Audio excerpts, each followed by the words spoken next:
शहजादी और राजकुमारी दोनों योजना के अनुसार वैसा ही करने लगी। जब साधु कुटिया के दरवाजे के निकट पहुंचा ही था, तभी दोनों आपस में जोर शोर से एक दूसरे के बाल खींचा खींची करने लगी। जब साधु की नजर उन दोनों पर पड़ी तो साधु चौंक उठा और बड़बड़ाने लगा, मैंने जिस शहजादी को बंदरिया बनाया था वह अपने असली रूप में कैसे आ गई, और यह दूसरी स्त्री कौन है। वह पास जाकर झगड़ा शांत करवाने लगा और बोला, ओ लड़की, तू कौन है और मेरी वैश्या के साथ क्या कर रही है। शहजादी साधु के पास जाती है और कहने लगी, देखिए ना, यह न जाने कौन मेरी सौतन आ गई है, कहती है कि अब वह आपकी वैश्या बनकर रहेगी। शहजादी की बात सुन साधु आश्चर्य में डूब गया। सोचने लगा, आखिर ये दोनों अपने जीवन मेरे लिए ही क्यों समर्पित करना चाहती हैं। उसने इसके पीछे का कारण बताने को कहा। तब शहजादी योजना के अनुसार बोली, जब आपने उस कलश से मेरे ऊपर उस जल के कुछ बूंदे डाले तो मैं बंदरिया बन गई थी। यह सौतन पास की झाड़ियों में सब दृश्य देख रही थी। फिर जब आप गांव की ओर गए तब यह मेरे पास आई और बाईं तरफ का कलश उठाकर मेरे ऊपर उसी जल की बूंदें छिड़की, जिससे मैं फिर अपने वास्तविक रूप में आ गई। फिर ये बोली, मैंने तुम्हें इस दोगले साधु की कैद से मुक्त कर दिया है, चलो भाग चलें।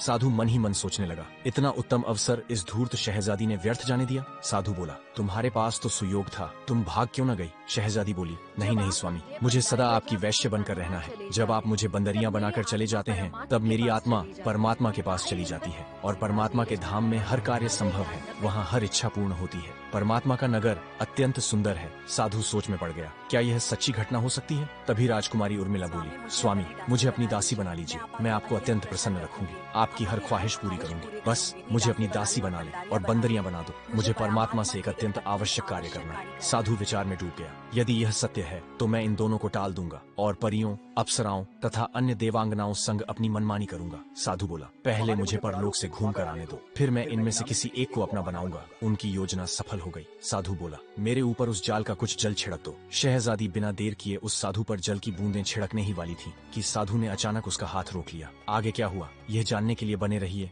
राधे राधे।